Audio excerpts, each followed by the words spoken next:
Good evening, good afternoon, good morning, depending on where and when you're watching us from. Once again, it's a wonderful time to be here in African Kona, where we get to share with you different aspects of Africa. Today, we are discussing about dialects of the soil. And I've not changed my name. My name is still Motazi Wawashirawa Nyaga. Mojiroa Barea Karegeze. It is still me reporting live from Nairobi, Kenya. And I want to just tell you guys, I'm a Kenyan by birth and by choice. So I'm not a change. I'm still a Kenyan and an African by birth and by choice. Today we will be discussing about African languages with a twist of some insights where we'll be listening to our guests here representing various and diverse groups around the continent and most specifically here in Kenya. And in the spirit of Ngugi wa Thiong'o, in this famous quote that he says, if you know your mother tongue and you know all other languages of the world, then that is empowerment. But if you don't know your mother tongue and you know all other languages of the world, that is enslavement. So language is very pivotal in understanding a people and their cultures. It is language that embeds the tradition of various communities in Africa. And today we want to talk about that. We will be having wonderful guests. Some of them I can see they're already here, and we hope others will be joining us later. Ali, how are you? How is South Africa? How are you doing so far? Good evening, Kalivito Ki Ali Melekane. I'm joining live from South Africa at Limpopo, Kolitabe, the big mountains at Limpopo. You know, we are training with the stones, enjoying this site and doing well. And I'm pleased also to join the house. Thank you, Ali. You know, we here together with our wonderful guests. We are north of Limpopo but south of Sahara. So we are enjoying the equator. However, today we have a wonderful guest. I can see from all of them at the moment are representing from my side, that is in Kenya, and I will allow them to introduce themselves, so I don't want to do any injustice to them. And I will start with a lady, because they say ladies first. I'm going to start with the lady. She will introduce herself, and then we will proceed to Karugu, and we'll also now finish with Odur Omondi. Valentine, the floor is yours. Thank you, Ashira. As you've heard, my name is Valentine Wangoi Njoroge. I am a Kenyan by birth, Skiapia by choice. Yeah. I speak a few languages. I speak Kikuyu, my mother tongue. I speak English. I speak Swahili, and I speak French. So I'm looking forward to this because I'm very interested in languages. Thank you, Valentine. How do we say good evening in French? And how can you tell people to subscribe in French? Good evening in French is bonsoir. Bonsoir. And good evening. Sorry? How do you respond to bonsoir? It's bonsoir. Good evening. It's the same thing. Oh, that's nice. Yes. Karugu, as you are at it, please introduce yourself. Okay, my name is Karugu Kyugo.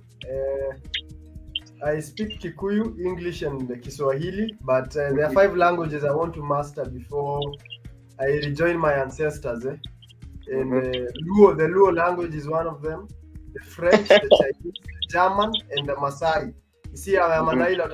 I think I explained that some time back. So most of my DNA is Maasai blood, and I would like to master the Maasai language, the Luo language in Kenya, and these other foreign languages. But other than that, I love the language. I love studying languages, understanding the original meaning of words in Greek, Latin, and all these words that we use in English have an original source. So many times I like going back to the original source to understand the original meaning of words. And that I do for many cultures. And that is why today I'm very excited to be amongst a panel discussing language. Because my understanding of language has enabled me to become a better man and a better human being. Thank you, Karugu. Thank you for that. Odur, please introduce yourself. Hello, good evening. Good evening, my parliament. I hope you're good. I'm Odur Omondi Ogara. My complexion tells you all where I'm from. And that is the beauty. That is the beauty of Africa. However, although you please mention your community for the people who are watching us from South Africa to understand what you're talking about. Yeah, my complexion. I come from the lakeside. That is Nyanza, Luo itself. I'm a Luo by birth, clan, and ethnicity.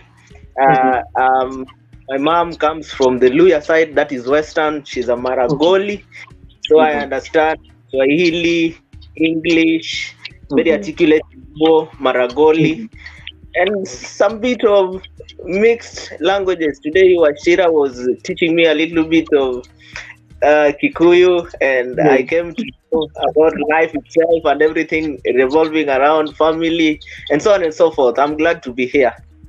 Thank you. You know, I happen to be one of the teachers who teach Odor this wonderful culture of ours. However, Ali, maybe also for you, you can also just tell us for our Kenyan audience, you can introduce yourself again. Tell us the languages that you speak, and Yeah, no, nothing much, my brother. On my side, actually, I'm a Pedi. I speak Pedi. I know a couple of languages that we normally speak in South Africa, the likes of Sepedi, Setswana, Sesotho, and also the likes of Chivenda a little bit, Zulu a little bit. But I'm a Pedi. But the thing is that, there are some of those people that you find that when we meet them, they just want you to speak their language. They don't want to learn your language. So those are some of the issues that I'm personally having. You find that I meet you, you want to dominate. You want me to speak your language, but you don't want to speak my language. That is something that we'll digest along the house as time we go. But let's keep rolling. That is nice. I've actually came to the other day I was having a conversation with another friend of mine, and I was trying to convince him that we normally like saying that Africans are stupid. But do you know it's only in Africa that you get people who are faceted, they are multilingual, if I can put it as such that if language was to describe intelligence, if language was the mark of intelligence, then Africans will come out as the most intelligent people, because it's only here in Kenya, for example, for myself, I can be able to speak Kiswahili, I can be able to speak Kikuyu, I can be able to speak English, and you see the likes of Valentine here, they can speak also even more languages, making them multilingual. And there are some people in other foreign parts of this world, let me not mention our various names here, but they can only speak one language, and yet they have the audacity to call the Africans stupid. However, let me not get high. I want to go direct to the questions, Ali. And I want to pose this question to all of our guests. And I'm going to start in that fashion I started with Valentine. I want to, because we're really talking about dialects of the soil, the mother languages that are there in the continent. Do you think, is it necessary? Why is it necessary to teach our children and the generation that are there and that they're going to come, both at home and in school? Why is it important? Why is it necessary for us to teach our generations that are here and the ones that are going to come our mother languages? Thank you. I think teaching children their mother language is very important, because it may not be entirely what gives you identity, but it is a very important part of it. As a language, it makes you a part of a community in which you belong to. So if I can speak Kikuyu, I'm already a part of a people that speaks Kikuyu. If I speak Swahili, I know I am Kenyan, I am East African. It makes me part of that community. So I think it's very important so that it gives the children identity. Nice, thank you. Karugu, I'll pose the same question to you. Why teach people their mother languages in Africa? Let me just say for two reasons. The first of which is self-love, because understanding the language of your ancestors is very critical in your loving of yourself, because that is the language your ancestors used to communicate through. So being fluent in it and being shown pride in knowing it is something that our kids should be encouraged. Being taught to listen to songs that spread and share messages in that language. There's something very beautiful about that. And again, I can talk a lot about the self-love, but I would also like to talk about the future. In Kikuyu, there's a proverb that says, "Mudomi mogeni kagia ritho gabere," na mogeni mutare, which translates to a wise learner throws his eyes ahead or sees into the future. And when we look at the future, we want many books written like the way Goge Wadhiongo wrote his book, Gahi Kadeda, I Will Marry When I Want. Books written in Kikuyu. We want to be writing books, acting and directing movies that are written in the Kikuyu language or in Luo or in Maragoli or in any other African language.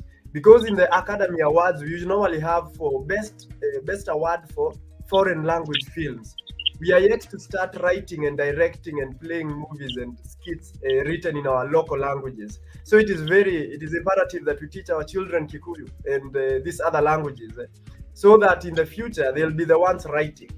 And if they don't be the ones writing, at least they'll be writing and reading and watching what we have written and acted and directed. We want an Academy Award to be won by something written in some language in Zambia, you know? Yeah. So it is because of the future. That is really nice. You know, the future holds a lot. And I think I'm one of the people who think that we cannot know where we are going unless we know where we are coming from. Just to link it with what Karu was saying. Odur, the question is still the same also to you. Why teach mother languages to children, both in schools, in societies, now, and the people who are going to come behind? I think teaching our mother languages to children both at home and school makes it implicates our moral thoughts into shaping our own feelings and thoughts themselves. That is number one. It helps and molds our children and even the ones to come in critically analyzing the skills that are to be embedded in their lives. Thirdly, I think it helps in the second learning of other languages. Once your skills have been shaped to knowing your feelings and your thoughts, it is very easy and it is most easier to see into other languages and even have a sense of knowing that which is supposed to be done in other languages. So knowing your first language as a thought itself, it helps in shaping your feelings. How you shape your feelings helps you in knowing the rest of the languages and even the second languages, the third, the fourth, and the fifth. Without having a foundation on your first language, you cannot have foundation on the rest of the second languages that you're being taught. That is why it has that metaphoric name of mother language. Yeah. Thank you, Odor, on that. Ali, I can see some messages that are coming in. I can see Ignatius N, a very good friend of mine, saying he's tuned in. I've also seen Frederick Waihenya saying teaching kids their mother tongue gives them a sense of belonging in a particular ethnic group. Frederick also has put there some laughing emojis. I think he's reacting to what Karu had said earlier. And then Chris Mwangi was also reacting to Valentine. Bonsoir, indeed. Bonsoir, indeed. Also, we still want to tell them to keep on sending in their comments and also sharing the show today. And I think we should go back to the questions. Ali, do you have a question for our guest? No, very quickly. I just wanted to also to comment on the question that you were asking. Looking on why it is important that people need to be taught their mother language. You know that there are people who don't even know how to speak their language. And they see it as useless for them to be able to know their language because they will tell you that now we speak English. There's no need for me to know how to speak Swahili because I won't benefit anything in Swahili. My question to the house is that looking on the modern days, especially looking at the youth, most of the youth are saying that it's not important for them to know their mother tongue. Because even if you might know your mother tongue, be fluent in it, know how to write it, but still, internationally, so you need to know English fluently. So we see a lot of people spending a lot of time reading English material and bettering themselves how to speak English, not spending much of their time reading books or improving themselves in order for them to be able to know their languages. What can you guys say to those people who are actually, learning much in English, not taking into account the languages that they actually need to take into account, the likes of from where they're coming from? I will start with Karuku. Okay, so first of all, there's a very, very huge misconception that if a people are primitive, their language is primitive as well. So there's nothing primitive about any language. Language is a very complex, the most complex of human behaviors. The ability to speak, that is a thing that differentiates us from other animals. So there's a very huge misconception, especially since the coming of the white man, that the languages which we have been speaking on the continent for thousands of years are primitive and barbaric and uncouth. Yet that is a falsehood. And the moment you start thinking that there's something barbaric and uncouth about your language, it is yourself you think of as primitive. And we are definitely not here to say that we should not know English, because we do not want just to communicate with our tribesmen. The world is now a global village, and by all means we should master as many languages as possible to communicate with as many people as you can, But the idea that you should only improve on one language is wrong. Because let me just say a Kikuyu phrase that says, if you can communicate to those around you first in the best way possible, then when you go out there into the world, you become unstoppable. That is a saying that says charity begins at home, So first master your own language and then go and spread out your wings to the rest of the world. Yeah, thank you so much for that, Karuku. Very quickly, I'm going to move to the only queen in the house, Valentine. I want to check with you. You know that I think even... Oh, I don't know. There's an echo coming up on my side. Okay. I think yourself, Valentine, you're also aware and you can see it happening. We see a lot of the young ones, they speak English a lot. There are some people who you find that even when they speak their mother tongue, they will add English if maybe they forgot some of the terms. Maybe in Swahili, you forgot some other terms. They add English on top of that. It shows that this person knows English more than their mother tongue. I'm going to ask you this question in a very different way. What factors do you think are contributing to them not to spend much time to learn their mother tongue language, but keep on dwelling on English? Valentine? Thank you. I think what Karugu said works here. The way he said that we believe our own languages are primitive. I think that's a very big factor. We all want to feel we are ahead. We want to feel we are going with the terms of nowadays, where people are at this time. And I think that's a very sad thing, because no matter what you do, English belongs to the white man. It will never be our own. So it is very sad that we fail on our own terms when we fail to learn our own language, and we still fail on their terms because it can never really be ours. We cannot better them in it.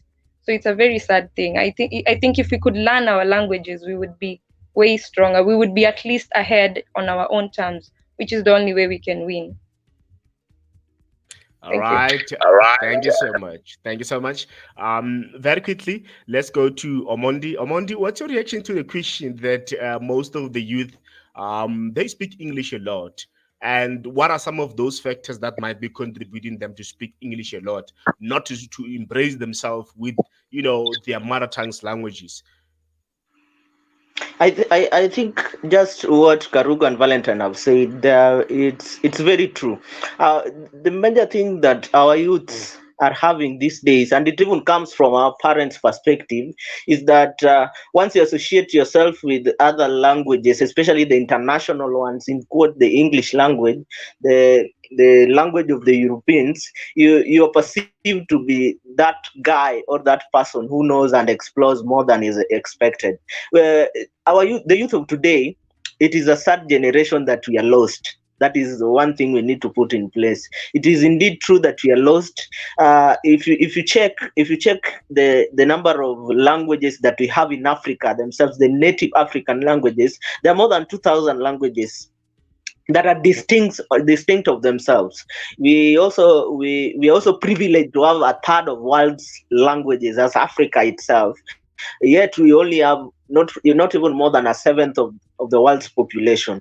The linguistic diversity that the African languages equip our youth with is one that needs to be emulated, so that even if it is being added in the curriculum, if you ask our parents who went to school in the olden days, or even some of us here, especially the panelists, when you're young, you're being given your native language, like from your ethnic group in the lower class, from class grade 1, grade 2, and grade 3. You're being given so that you know how the various objects, various things are being called, even the various ways of articulating some words. For example, like I am a Luo, there are various donations that you use. There's a phrase in Luo called kosongeo enfuo. Kosongeo enfuo, let me translate it. It simply means that not knowing out of ignorance is foolishness.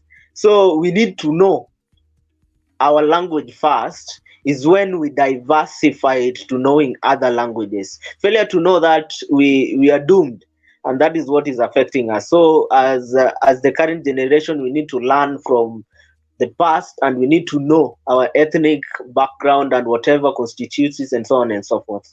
Thanks, Ali. All right. Thank you so much. Yeah. I think you guys had the appetite actually to come to the house, because starting from Valentine and Karugu and also Omondi, really, guys, you have chopped it down. What you You know, Ali, just Yeah. allow me also to react on that. Okay, Remember please come in. when we started the show, I really wanted to link the importance of language.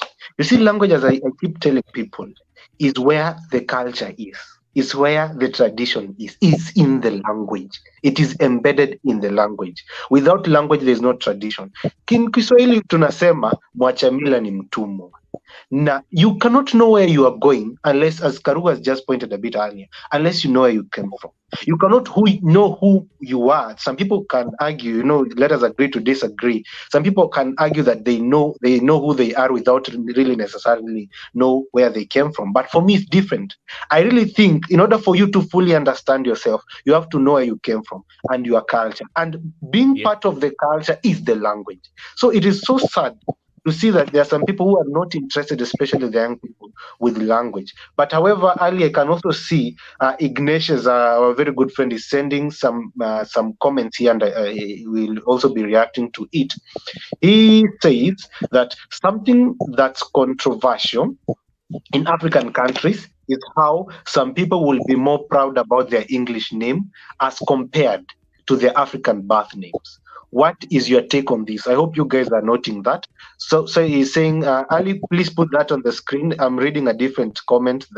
Yeah, that one. Something that's controversial in African countries is how some people will be more proud about their English names as compared to their African birth names. What is your take on this? I know this is a topic of discussion by its own self. That's why I normally like speaking about something I normally call, this is a theory that I'm developing called the impetus of the African identity, where everything that your identity lies and begins from your name, how you introduce yourself. Remember, we have started here, people have introduced themselves in different ways. My name is Mutavi Wawachilawanyaga. It boils down to a generation. And he's asking us, what is your take on this? And he's also saying he is a victim of this mentality. It took him 20 years until it got him to his 20s to see the importance of my people's language. And he's saying it is also together to learn. It's sorry guys. It's also tougher to learn your mother tongue as you grow older, or so I felt. I had to struggle to learn it simply because I did not put in effort while I was younger. And I know many of people are victims of this, including my own self. So I had to struggle to learn my language as I grow old. And I know some people can say this is you can blame the parents; they never did that. But at this particular point, I know I like to put it quite clearly. We cannot blame. We cannot blame the sins of the children on the fathers, or the sins of the fathers on the children. It's vice versa. At this particular point, there's an importance of learning your language, and also the parents should have done that. However, that is a topic of discussion, and our panel will be responding to that. Thank you, Ignatius, for bringing in that. I want to put my next question to Valentine. Valentine, who her other name is Wangoi, by the way. Wangoi Joroge. This is for you specifically. Foreign languages are obviously posing a threat to indigenous African languages with their growing popularity. You have mentioned to us you are a French speaker, you have learned French, and I do understand you also teach French. So the African Union formed something we call ACALA, or otherwise known as the African Academy of Languages. So what is your take on this issue, especially you as a person who can be able to speak this foreign language? What is your take that foreign languages are obviously part to be blamed of why our people cannot speak their own languages? What is your take?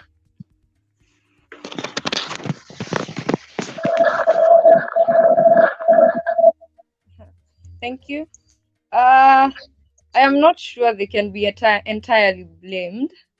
I think it's a personal initiative. They do come up. Yes, it is a challenge, because if you look at countries where they were colonized, for example, us who were colonized by the British, we speak English.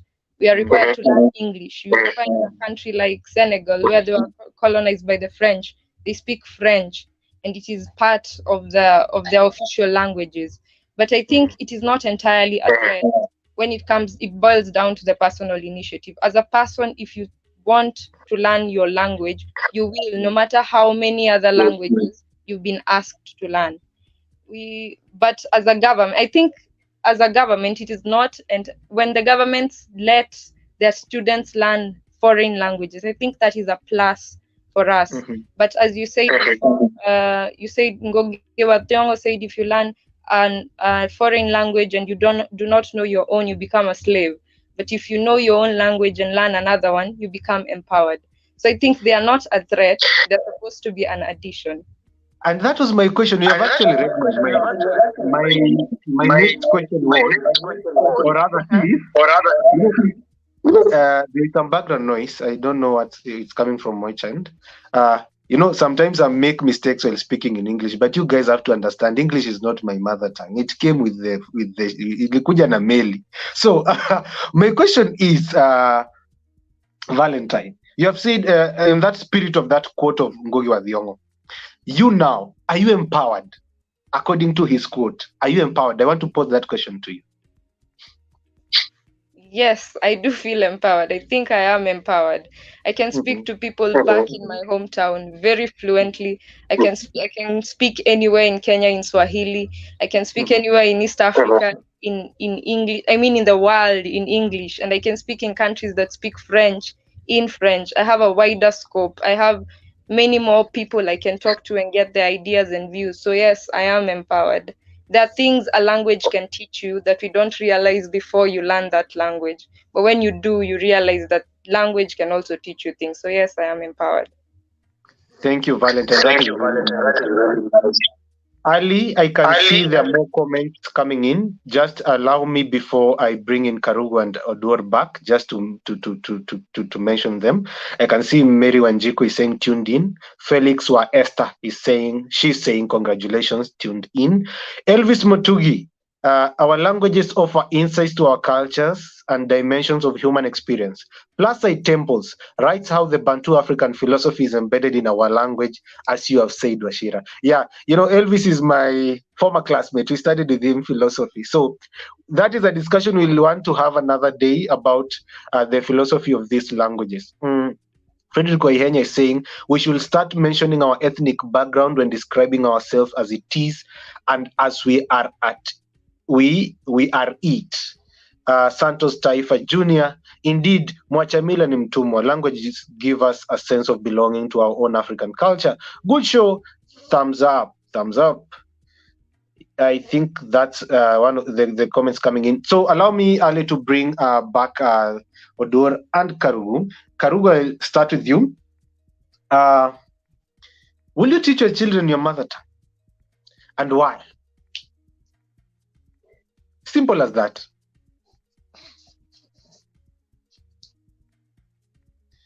Please unmute. Okay, yeah. So I'm saying I have no option because you see, my goal is to teach my children psychology and philosophy.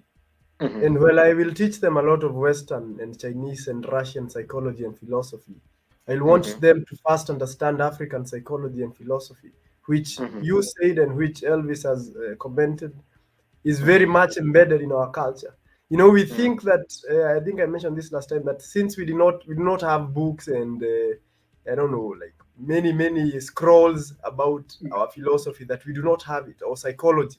No. We only need people to understand the meaning of our words. What a word means, for example, in our own language. What proverbs mean. What different old songs, what the messages different old songs were trying to pass. And in there's a wealth of psychology and philosophy that I can pass down to my children. So yes, I must teach my children my language, because people without a knowledge of their history, again, is like a tree without roots. My children have to be grounded very much so in my African culture. Yeah, you have just reminded me that quote from Marcus Garvey. I wanted to mention it somewhere to sound smart, but you have taken it. allow me to bring in Odor. Odor, you see, Odor is unique in also in our panel today, because as Odor was introducing himself, Ali, I thought, or rather, I think you heard him saying he is a product. Allow me to use that word, Odor.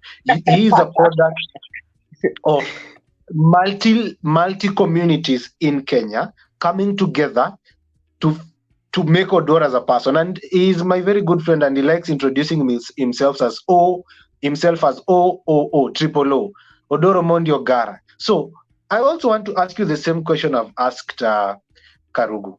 Karugu, you have the benefit of having parents from both the communities, from the similar community, right? Yeah, but Odor, you have your father coming from a different community and your mother coming from a different community. How, if you come now to bring your children to this world, how are you going to go about that?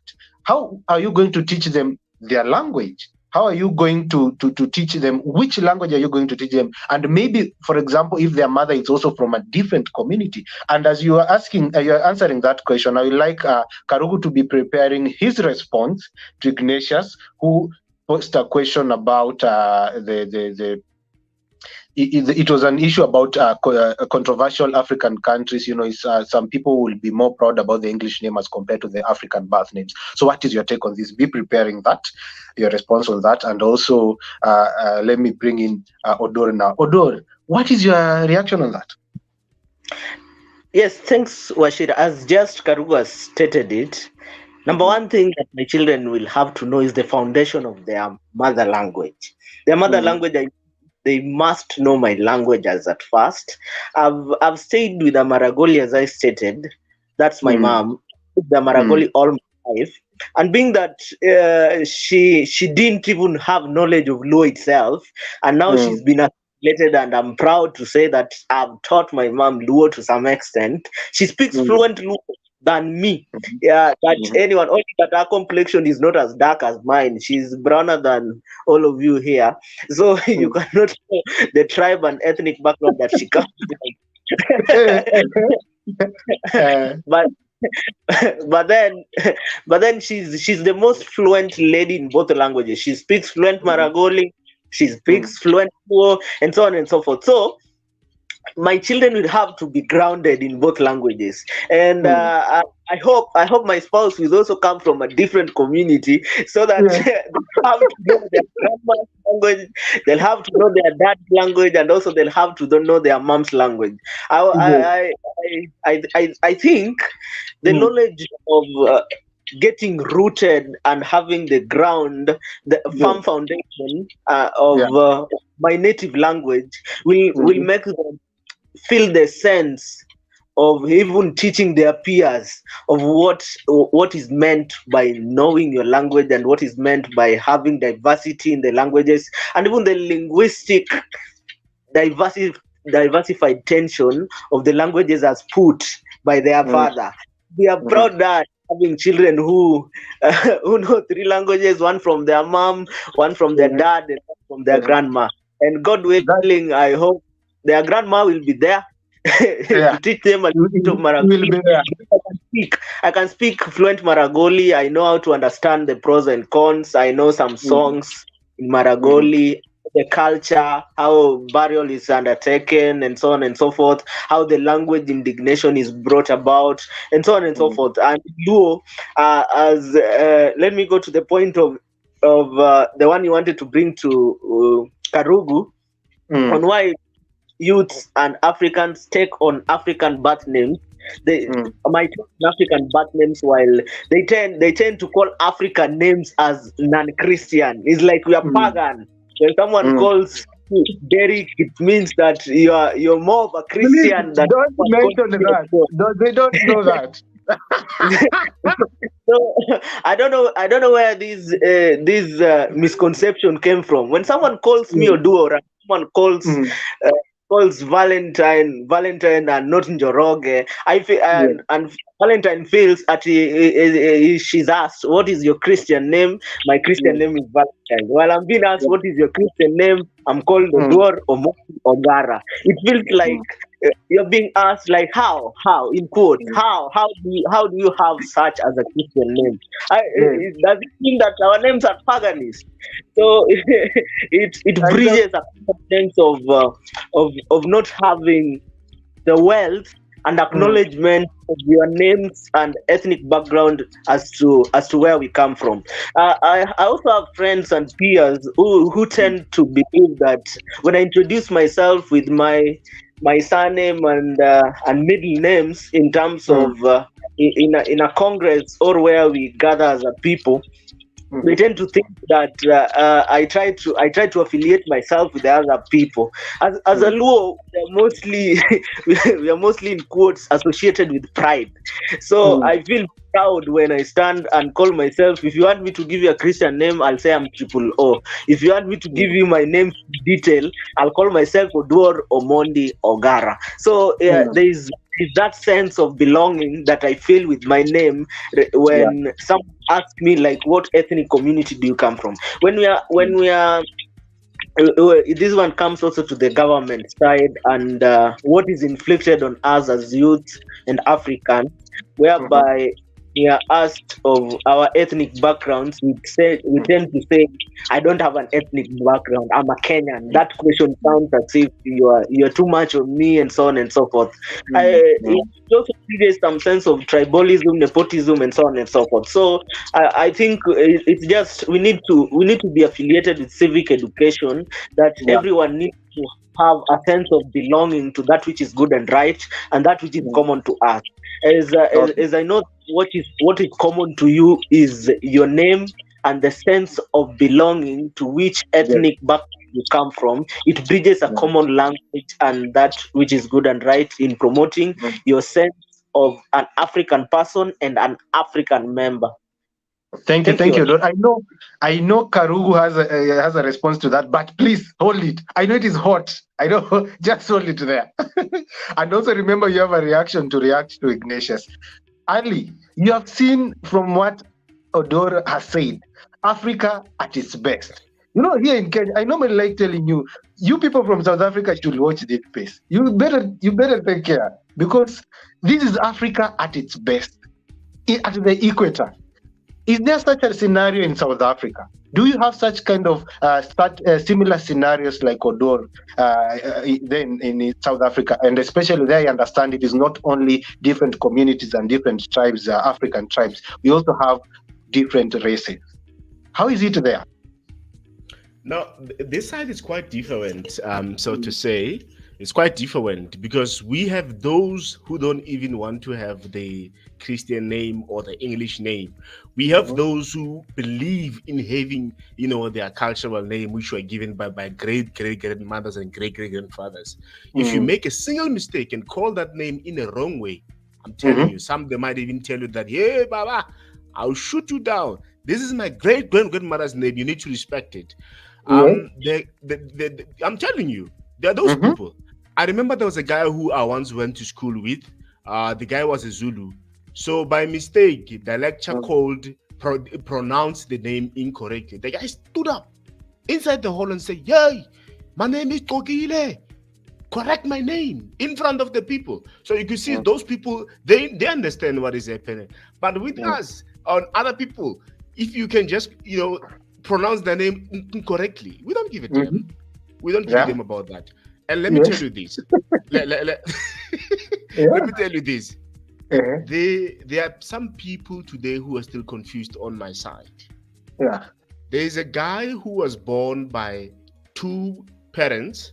One is a vendor, one is a pedi, which means there are two languages involved here, or there are two tribes which are involved. Now, the guy now, as we speak, the guy, he called himself a pedi because he speaks pedi. I asked this guy that, no, your dad is a vendor and your mom is a pedi. Why are you taking side between the two that yourself you're a pedi? Now, which when it comes to me, it's a confusion because I'm aware that any children must take sides with their father. If your father is a vendor or your father is a Shona, you must be able to speak that Shona. And when people ask you a question that which tribe are you falling from within, you need to stick with the one from your father. I don't know from your side how things are happening this side, but one thing that I can also say, there are people who only having one name. Yeah. There are people who are only having one name. They don't have like their culture name. But with us this side, my brother, I'm telling you, it's very much important to have it because when we have issues, when we have to wake up, early in the morning, we go and bow down there and we call the ancestors. I can't call the ancestors and use Ali. I need to call the ancestors using the name that they gave it to me so that they must recognize me. So that's why it's very much important to have such things because the ancestors, in order for them to be able to recognize us, they need those names. You can't use an English name when they don't know those names. They don't know Ali. They know Malekani. And you see, when I was thinking about this topic, I was wondering, and I was asking myself, though this is a rhetoric question, why is it called the mother language? Why is it not the father language? And yet a child belongs to the father. However, Karugu, you had a reaction to make. But just before you do that, please, I want to ask Valentine a very small question. Valentine, do you have a French name? Have they baptized you a French name? Normally, when we start doing French in high school, they teach you how to pronounce your already Christian or English name in the French way. So, like, for example, Valentine would be Valenta or Valentine. Valentine. Hold it there. Okay. Karugu, now, I don't want you to burn with your reaction. I know your reaction is very hot. So the floor is yours. Remember, you have two reactions to make. Don't forget Ignatius' question. And also, you are reacting also to what Odur had mentioned earlier. The floor is yours. Okay, I think Odur has properly responded to... I'm looking for the comment by Ignatius. Ali can also put it on the screen. There it is. Oh, good. So some people are more proud about their English names. Again, this is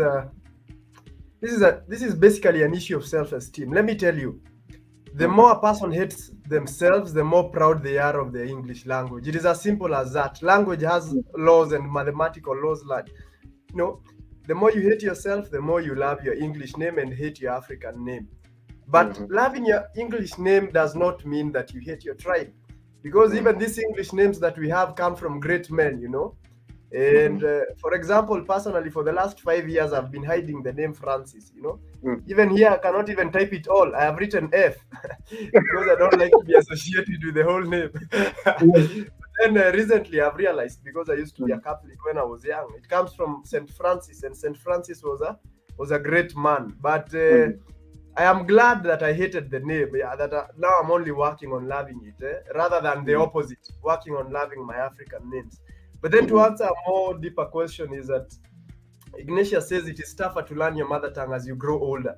See, Western psychology, I want us to understand that it does not understand everything. It lies to us that there's a critical period, and indeed there is, but it is not as, it cannot change.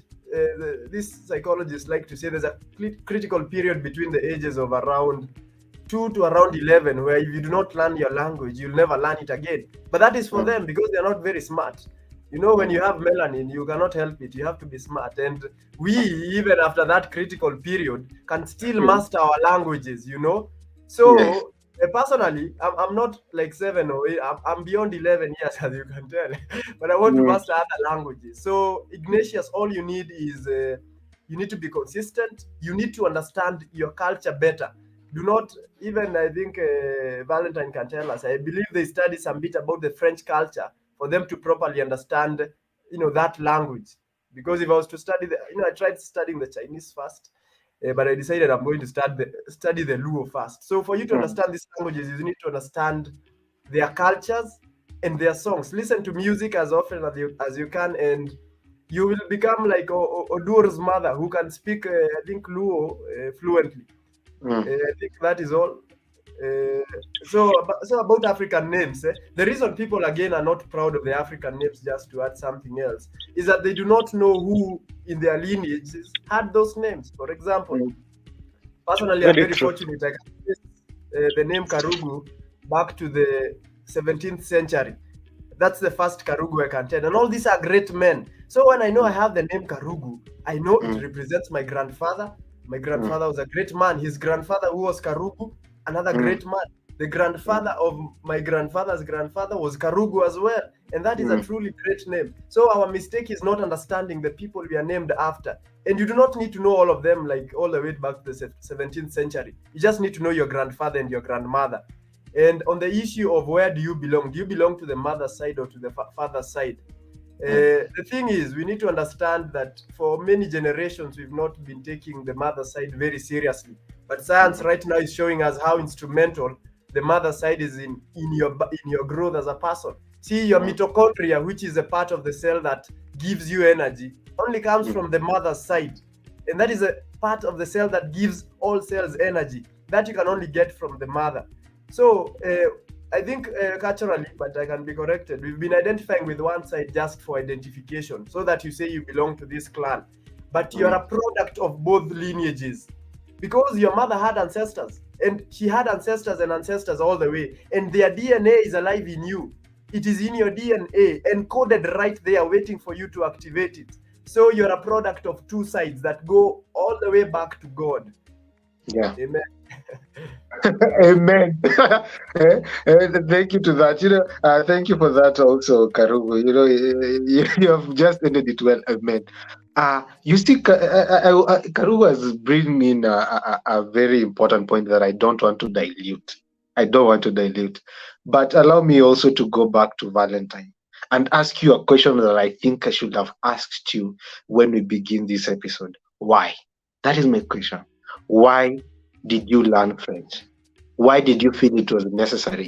There are some people who are, let me say, African radicals, that they believe that anything to do with foreign and, anything foreign is bad. There are some people who don't even want to hear anything. But for us who are able to understand that when you know other languages on top of your mother tongue, that is empowerment.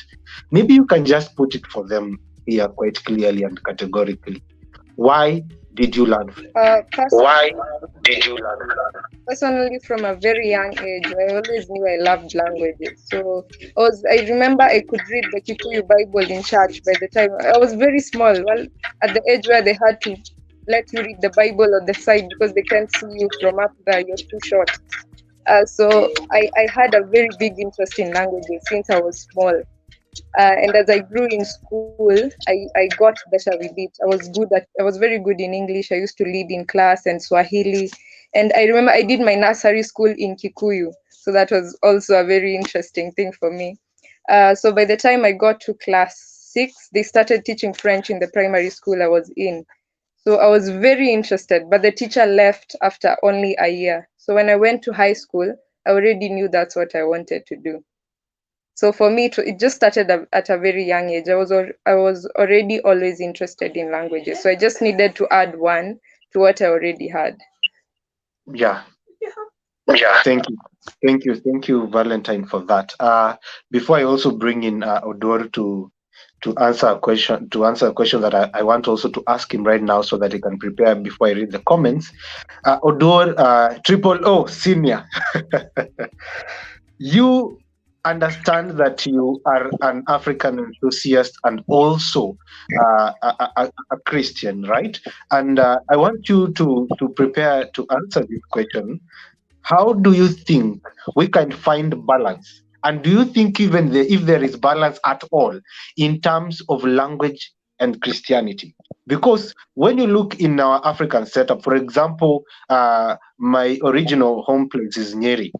When I go there, when I visit there, when you attend their church services and masses, they do it in their language. They do it in the Koyo language. So what do you think is we can do to enhance this balance, to make sure that there is a balance, especially in matters language? Can the church help improve the language of the African people?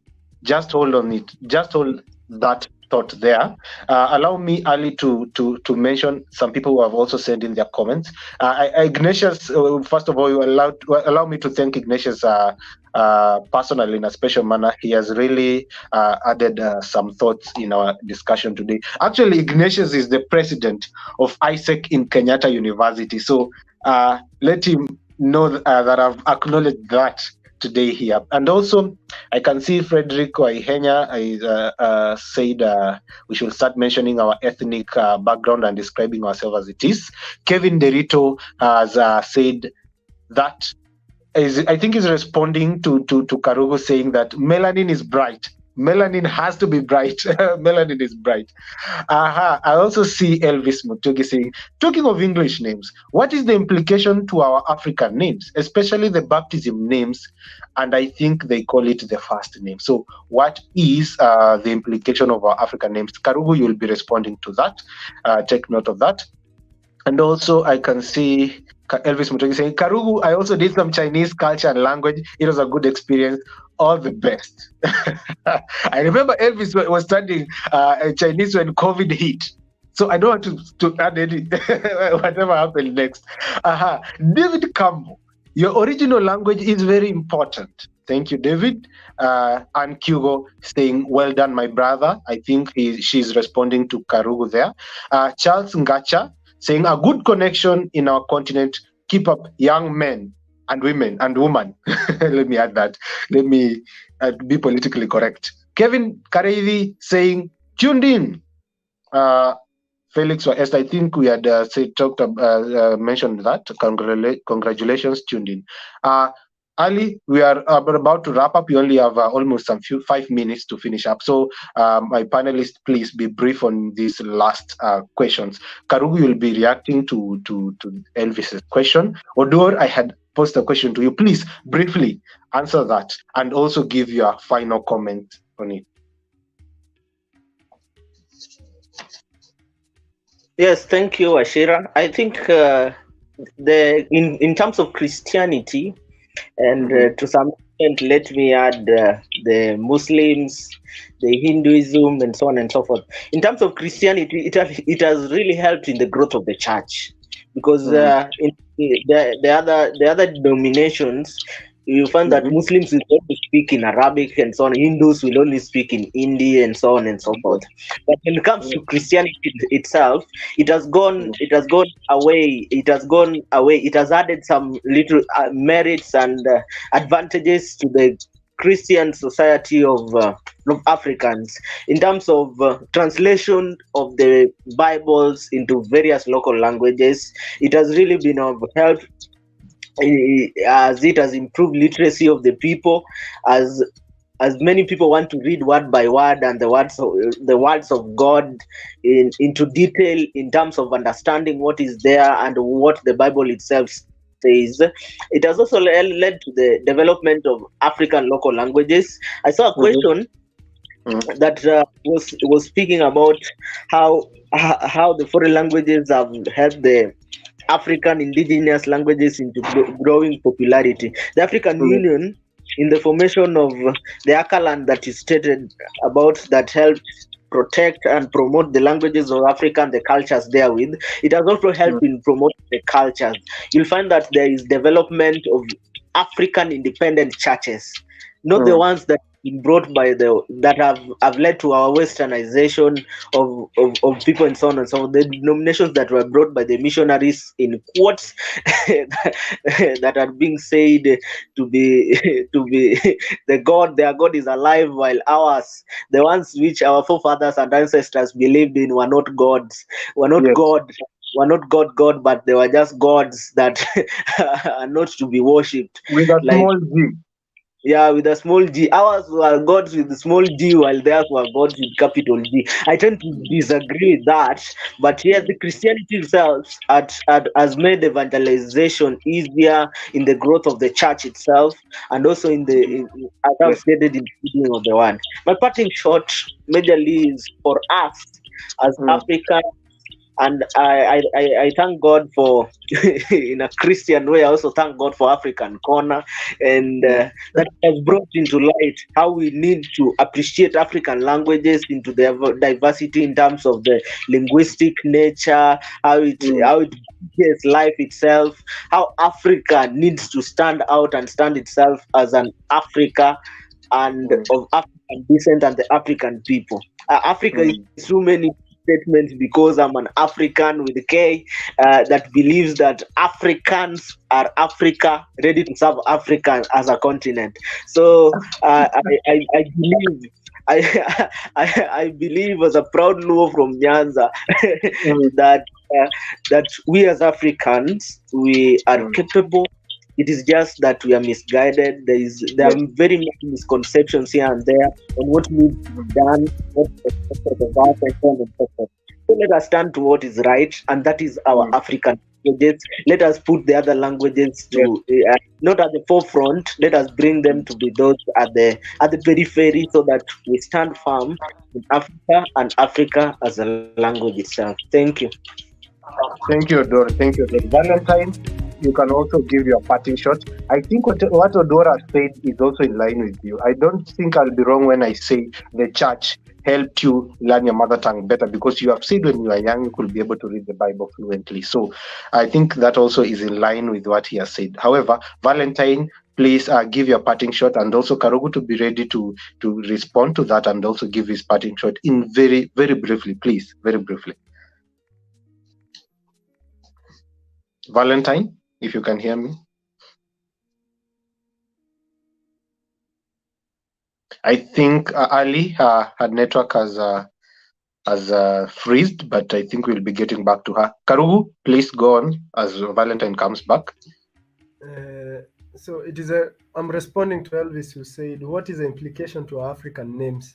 How we put our Christian names first, and then our African names come second. See, that is a simple psychological trick to show you that whiteness should come first before your melanin, before your darkness. And it worked very well. And that is why we always place them first. We place their needs in front of ours, and we place their language in front of ours. So it worked. But now we have the knowledge that it was a trick they used to play with us. So there are many things we can do. And one thing we can do is, if you have an English name, you can introduce it as a very last name, you know. Like, for example, I'm Francis Karugu Kyugo. Now I can say I'm Karugu Kyugo Francis. But what really matters is not the order with which you introduce yourself. It is the order in which you value your culture and your language. So I could be very well Francis Karugu Kyugo. But to me, my Karugu Kyugo-ness, my Kikuyu-ness comes first before Christianity and any other thing that has to do with the white man. That's the only thing that matters. You can have 500 white names, but so long as your two African names and what they represent come before all those other names. That is the only thing that matters. So my parting shot is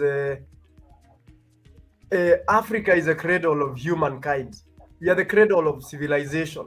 And it is time we started to respect ourselves for what we truly are. All these white people are descendants of our ancestors. We gave them permission to go to all these other continents to explore, you know. And now they came back and now they made us feel as if we are inferior. Yet this is home. So let us learn to respect ourselves and to learn that we are too bright, and that is why they like to think of black as evil, because it's too bright for them. And I am Masai, and I love one thing about the Masai god. The Masai god had a dual nature. There was a good god who was benevolent, and this other bad god who was, and he was evil and all these other things. So the good god is called Ngainarok, and the vengeful god is called Ngainanyokie. The interesting thing is the benevolent god, the loving, the merciful god was a black god. So start changing that idea in your mind that black is evil. It's a lie that the white man sold to us. Black is powerful. Black is godly. That is why the night is the most beautiful time of the day, because then you can see the stars. Have a good evening. Thank you, Karugu. Valentine, I think you can also give your parting shot. Thank you. I think we come to the conclusion that language is very important. It's a very important thing for all of us in society, no matter what language you speak. But you become more empowered if you know the language from which you began. Because without it, you can't build when you do not have a foundation. But also it is good to learn new languages because it gives you opportunities outside there that you might not have had without them. And it gives you a new outlook on life and certain issues that without that language you might not find anywhere else. Thank you. Thank you. Ali, before I bring you in to finish the show, wrap up the show, I just want to say in a very special manner, I'm very grateful to Karugu, to Valentine, to Odur, and to the people who have sent in their comments, Ignatius, Kevin, Charles, Anne, Kevin, Elvis. I cannot even mention all their names. Frederick, Santos, Mary Wanjiku, Frederick Waihenya, and Chris Mwangi. We are very, very grateful. I still want to urge you guys to share this content. Don't be selfish. You know, in Africa, we are not selfish people. So share so that other people can get to learn. I'm still Mutathi wa Washirawanyaga, Mujirwa Bari Akire no Muthenya Nejugaga Nithayo. Thank you very much to everybody who has watched that across the continent and across the world. Thank you. May God bless you. See you on Tuesday when we come back for the State of the Continent. And also tune in on this Sunday where we'll be having another full episode. Thank you. Ali? All right. You know, what I would say on my side, I would say that You have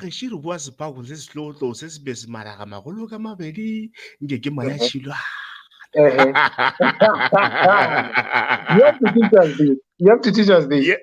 No, we'll teach you that. You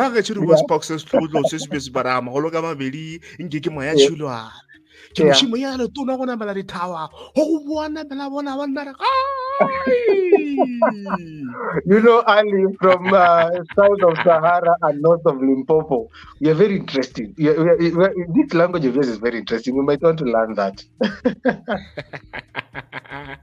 Thank you very much. It's a wrap. Thank you, guys. God bless. See you next time.